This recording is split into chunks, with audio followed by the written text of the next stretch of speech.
I hope you're having a great day, and I hope your weekend was as great as mine was. And today I want to talk about inner peace.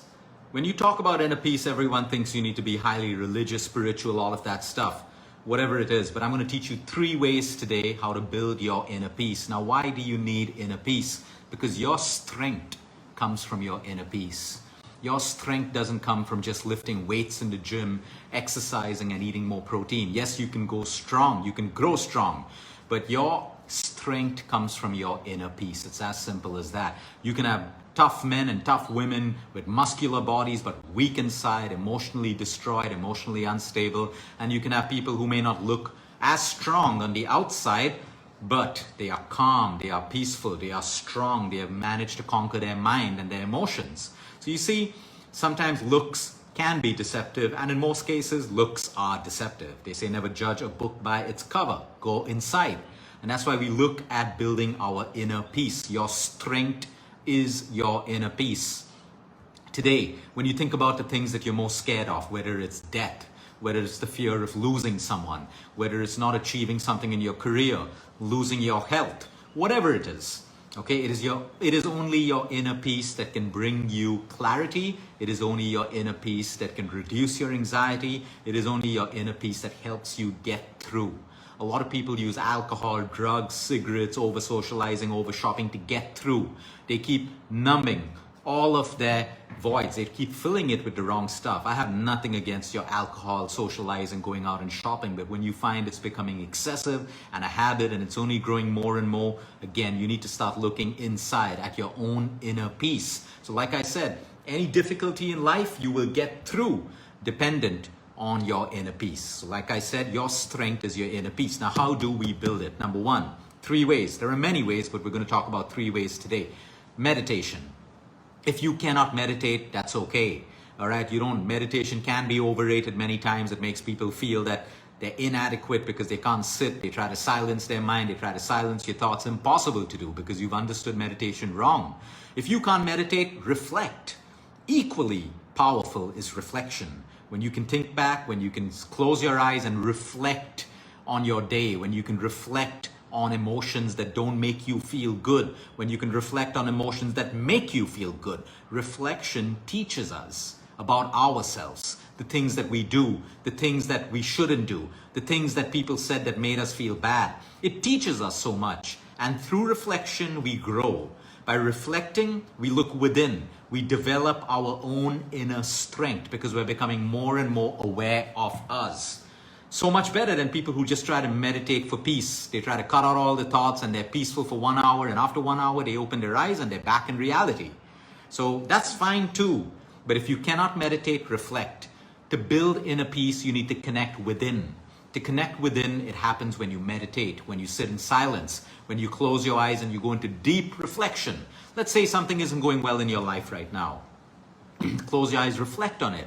When you reflect, it'll bring up so many things. It'll bring up the role that you are playing in your own suffering, your own faults maybe, your own ego, your pride. It may talk about other people, and it will give you the strength to decide to accept or let go of those people because you're reflecting. Otherwise, if you're not reflecting and meditating, you're reacting. If you're not reacting, you're getting caught up in or entangled in those negative emotions, and they're just pulling you all over, deeper and deeper. And then you have a drink or you have a smoke or you go shopping and you feel high for a while, but then again those emotions pull you down. You got to cut it at the root level. So again, meditation or reflection. They say you learn from your experiences. That's inaccurate. You learn through reflection on your experiences. Everyone has an experience. Your last minute was an experience. Your morning today was an experience. All the time that passes you by was your experience. But if you're mindlessly going through life, you don't learn from it. So experience becomes powerful when you reflect on it. Okay, I went through this experience today that made me feel really happy. I like that feeling of happiness. Let me reflect. What part of that experience made me feel so joyful? So then you have action. You say, okay, I need to do a little more of this. That coffee time in nature without my phone made me so happy today. So then you start to do more of it. You start to build more happiness in your life. The same thing. You went through something which wasn't so good, negative. Reflect on it. And you realize the role that you played or someone else. And it teaches you a lesson that, hey, this person has kind of snubbed you way too many times. It's time to let go. You don't need to be disrespected by that person anymore. So you see, reflection on experiences moves you to a very important word, action. Without action, you cannot succeed in any aspect of your life. It's easy to take up a self-help book. It's easy to listen to videos, spiritual videos, all of that, and feel good while it's going on. But if you don't take action, it's useless. You've just wasted all of your time. So a lot of people come and preach. They say, do this, I read this, read this. Just ask them, did you do it? Tell me how you felt when you did it. Because I can read the same stuff in a book. I can hear the same thing in a podcast or a video, but you tell me what you applied and how it made a difference. People need to walk the talk. They need to preach what they practice. That's where the real lesson is, action, and that's missing. So meditation or reflection. Number 2, learn to practice gratitude. Learn to practice gratitude to develop your inner peace. Because in a world like today, when there's so much happening, everyone has more than you, you're looking at people's lives in social media. If you can't be grateful for what you have, you are going to be entangled in other people's emotions and you're going to start to feel inadequate. That even though you have so much, but now you've seen 10 lives this morning on Instagram that has way more than you, you start to feel inadequate. But is that your truth? Or is your truth that you started comparing your life with someone else's? A few hours before you looked at these 10 lives, you were happy. You were making the most of what you have. Learn to practice gratitude. It will ground you. And don't just do your superficial gratitude for the sake of doing it. Oh, I'm happy I have a family. I'm happy my kids said I love you. I'm happy. No. Go deeper. Now's the time to go deeper. Deeper. So your kid said he loved you. Go deeper than that. Okay? Go deeper into that emotion. Go deeper into emotions. Gratitude's become like a superficial exercise. People just maintain journals and write like superficial stuff. It's a good start. But really, if you want to feel that true inner strength and peace, you got to go deeper. Why did this make you feel grateful? Because everyone's telling you to practice gratitude? Or because I love this feeling. When I wake up and I take a walk in nature, it makes me feel good, energetic. Wow, I'm grateful for nature. I'm grateful for the time to walk in nature. You see, you go deeper. And that's when gratitude starts to become part of your life and it helps you to develop your inner peace and your gratitude. Your strength, sorry. The third point for today is, again, what we've spoken about. Learn to cultivate the habit of acceptance and letting go. Period. If you cannot control a person, a situation, or an event, it is your responsibility to learn to gracefully accept or gracefully let go. Yes, the ego will come in, the pride will come in. Why should I? Okay, push it aside because you can't. It's as simple as that. You cannot control certain things. You cannot control certain people. So if you're not strong enough to learn how to accept or let go, you continue to build your own suffering and your own misery. No one else is responsible. Yes, all those people that you're struggling to accept and let go, they may have caused all of your problems.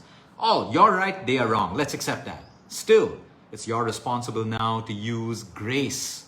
Grace is such a beautiful word. You know, just reflect, close your eyes and look at all the grace you've had in your life since the time you woke up. The very fact that you woke up, that's grace. The very fact that you had a meal to eat, that's grace, divine grace. Learn to use grace to accept and grace to let go. And when you learn these 3 things, like I said, there are many, but I'm talking about 3 things today, you start to cultivate inner peace. That's your strength. You have to stop looking then. You no longer look for validation from everyone. You no longer click 10 pictures of yours and ask your friends, which one should I post? You don't need approval. You don't need validation because you have inner strength. You don't need all of these things. Your life starts to change right then. You start to make decisions from your inner space, not from a space of fear. What will people think of me?